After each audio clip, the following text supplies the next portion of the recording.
9월 11일 오늘의 말씀은 갈라디아서 5장 1절에서 15절입니다. 그리스도께서 우리를 자유롭게 하려고 자유를 주셨으니 그러므로 굳건하게 서서 다시는 종의 멍에를 매지 말라. 보라, 나 바울은 너희에게 말하노니 너희가 만일 할례를 받으면 그리스도께서 너희에게 아무 유익이 없으리라. 내가 할례를 받는 각 사람에게 다시 증언하노니 그는 율법 전체를 행할 의무를 가진 자라. 율법 안에서 의롭다 함을 얻으려 하는 너희는 그리스도에게서 끊어지고 은혜에서 떨어진 자로다. 우리가 성령으로 믿음을 따라 의의 소망을 기다리노니 그리스도 예수 안에서는 할례나 무할례나 효력이 없으되 사랑으로서 역사하는 믿음뿐이니라. 너희가 다름질을 잘 하더니 누가 너희를 막아 진리를 순종하지 못하게 하더냐. 그 권면은 너희를 부르신 이에게서 난 것이 아니니라. 적은 누룩이 온 덩이에 퍼지느니라. 나는 너희가 아무 다른 마음을 품지 아니할 줄을 주 안에서 확신하노라. 그러나 너희를 요동하게 하는 자는 누구든지 심판을 받으리라. 형제들아, 내가 지금까지 할례를 전한다면 어찌하여 지금까지 박해를 받으리요. 그리하였으면 십자가의 걸림돌이 제거되었으리니 너희를 어지럽게 하는 자들은 스스로 베어버리기를 원하노라. 형제들아, 너희가 자유를 위하여 부르심을 입었으나 그러나 그 자유로 육체의 기회를 삼지 말고 오직 사랑으로 서로 종노릇하라. 온 율법은 내 이웃 사랑하기를 내 자신같이 하라 하신 한 말씀에서 이루어졌나니 만일 서로 물고 먹으면 피차 멸망할까 조심하라.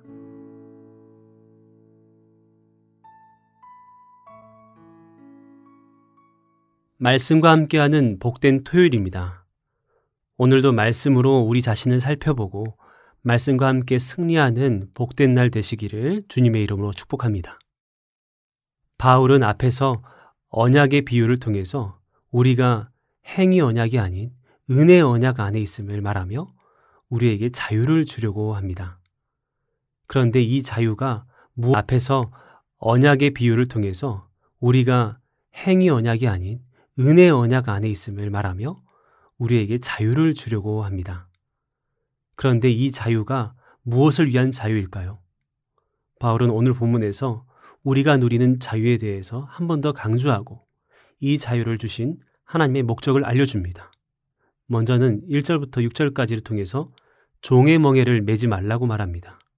그리고 12절까지는 우리를 종으로 삼으려는 거짓 교사들에 대해서 설명합니다. 마지막으로 13절부터 15절까지를 통해서 자유의 진정한 목적이 무엇인지를 말해줍니다. 예수께서 십자가를 통해서 우리에게 주신 것은 율법의 정죄로부터의 자유입니다. 바울은 갈라디아 성도들이 이미 그리스도 안에서 고귀한 자유를 가지고 있음을 분명히 알기를 원했습니다. 1절 말씀, 그리스도께서 우리를 자유롭게 하려고 자유를 주셨으니 그러므로 굳건하게 서서 다시는 종의 멍에를 매지 말라. 주께서 주신 십자가의 복음으로 인한 자유. 그러나 이 자유는 부서지기 쉽고 놓쳐버리기 쉽습니다. 그렇기 때문에 바울은 갈라디아 교인들에게 그것을 지키기 위해서 굳건히 서서 이렇게 명령하고 있는 것이죠. 이 말은 군사용어로 경계를 세운다라는 뜻입니다. 자유를 잃어버려서 종의 상태로 돌아가지 않도록 경계하라는 것입니다. 그리고 다시는 종의 멍에를 매지 말라고 말합니다. 원래 이방 우상을 섬기던 우상 숭배자들이었던 갈라디아 성도들이 세상의 초등학문의 노예가 되었던 삶에서 복음을 받아들임으로써 자유인이 되었습니다. 하지만 거짓 교사들로 인해 과거 율법주의로 다시 돌아가려고 하고 있습니다. 다시 종의 멍에를 매려 한다는 것입니다. 대표적인 예가 바로 할례입니다. 유대주의자들은 갈라디아 성도들에게 할례를 받고 율법을 지키지 않으면 구원을 받을 수 없다고 압박하고 있는 것이죠. 하지만 바울은 2절에서 너희가 만일 할례를 받으면 그리스도께서 너희에게 아무 유익이 없으리라 라고 말합니다. 그들이 할례를 받는다면 그리스도의 십자가를 무익하게 한다는 것이죠. 4절과 같이 그리스도에게서 떨어지고 은혜에서 떨어지는 자가 되는 것입니다. 할례와 같은 율법을 다 지키겠다는 사람은 그리스도께서 율법의 저주에서 우리를 해방시킨 십자가 사건을 무효화하는 것입니다. 하지만 그리스도가 주신 자유는 이런 어떤 율법의 행위를 요구하지 않습니다. 그리스도께서 십자가에서 율법의 모든 요구를 충족하시고 그 모든 저주를 친히 감당하셨기 때문입니다. 그러므로 우리는 그리스도 안에서 진정으로 자유로울 수가 있는 것입니다. 그렇다면 이 자유를 얻은 자로서 우리는 어떻게 살아야 합니까? 그래서 5절 말씀, 우리가 성령으로 믿음을 따라 의의 소망을 기다리노니, 십자가의 복음을 믿음으로 의롭게 된 자녀들에게도 여전히 미래에 의롭게 될 소망이 남아있다는 것입니다. 의의 소망에 참여하는 데 필요한 것은 진리에 순종하는 믿음입니다. 갈라디아 교인들은 바울이 전해준 복음을 듣고 그 진리에 순종하면서 신앙의 경주를 잘하고 있었습니다. 하지만 유대주의자들이 들어와 그 신앙의 경주를 방해했던 것입니다. 10절 말씀에서 나는 너희가 아무 다른 마음을 품지 아니할 줄을 주 안에서 확신하노라. 그러나 너희를 요동하게 한 자는 누구든지 심판을 받으리라. 바울은 갈라디아 교인들이 아무 다른 마음을 품지 않을 것이라 확신하면서 동시에 이렇게 누룩과 같이 성도들의 마음을 휘저어놓는 존재들에게는 심판이 있을 것이다 라고 경고합니다. 우리가 유일하게 붙잡고 바라봐야 할 것은 바로 하나님의 은혜뿐입니다. 하나님의 은혜가 아닌 다른 것을 붙잡기 시작할 때에 신앙은 자유를 상실하며 위기에 빠지게 되는 것이죠. 이와 같이 복음으로 자유를 얻은 우리는 이 자유를 어떻게 사용해야 합니까? 13절 말씀, 형제들아 너희가 자유를 위하여 부르심을 입었으나 그러나 그 자유로 육체의 기회를 삼지 말고 오직 사랑으로 서로 종노릇하라. 우리에게 주신 자유를 육신의 열매를 맺는 기회로 쓰지 않고자 애쓰는 삶을 말합니다. 사도 바울은 자신과 공동체를 망가뜨리는 율법의 노예가 되지 말고 모두를 살리는 사랑의 종이 되라고 말하고 있습니다. 오늘 본문 말씀을 통해서 우리는 우리에게 주어진 복음의 자유가 얼마나 고귀한 것인지를 다시 한번 깨달아야 합니다. 복음과 십자가의 은혜가 아닌 다른 것에 매여 있지 아니하고 오직 은혜와 사랑에 매여 살아가는 자녀 되기를 원합니다. 십자가를 통해 주어진 진정한 자유에 깊이 감사하며 그 자유로 육체의 일을 도모하지 않고 사랑으로 서로를 섬기는 복된 하루가 되시기를 주님의 이름으로 축원합니다. 기도하겠습니다.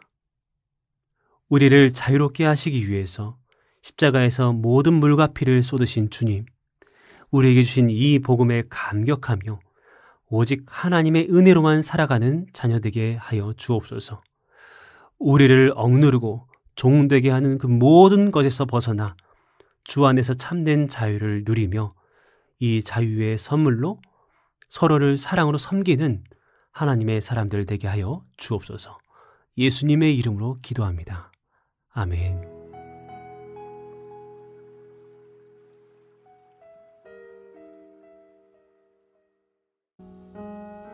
나는 죽었습니다.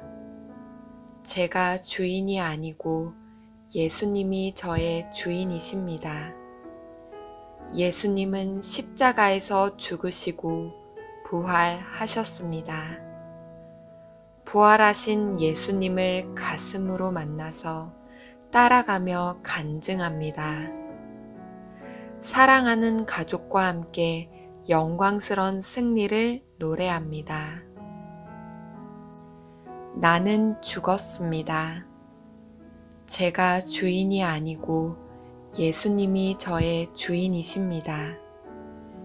예수님은 십자가에서 죽으시고 부활하셨습니다. 부활하신 예수님을 가슴으로 만나서 따라가며 간증합니다. 사랑하는 가족과 함께 영광스런 승리를 노래합니다. 나는 죽었습니다. 제가 주인이 아니고 예수님이 저의 주인이십니다. 예수님은 십자가에서 죽으시고 부활하셨습니다. 부활하신 예수님을 가슴으로 만나서 따라가며 간증합니다. 사랑하는 가족과 함께 영광스런 승리를 노래합니다. 나는 죽었습니다. 제가 주인이 아니고 예수님이 저의 주인이십니다. 예수님은 십자가에서 죽으시고 부활하셨습니다. 부활하신 예수님을 가슴으로 만나서 따라가며 간증합니다. 사랑하는 가족과 함께 영광스런 승리를 노래합니다. 나는 죽었습니다. 제가 주인이 아니고 예수님이 저의 주인이십니다. 예수님은 십자가에서 죽으시고 부활하셨습니다. 부활하신 예수님을 가슴으로 만나서 따라가며 간증합니다. 사랑하는 가족과 함께 영광스런 승리를 노래합니다.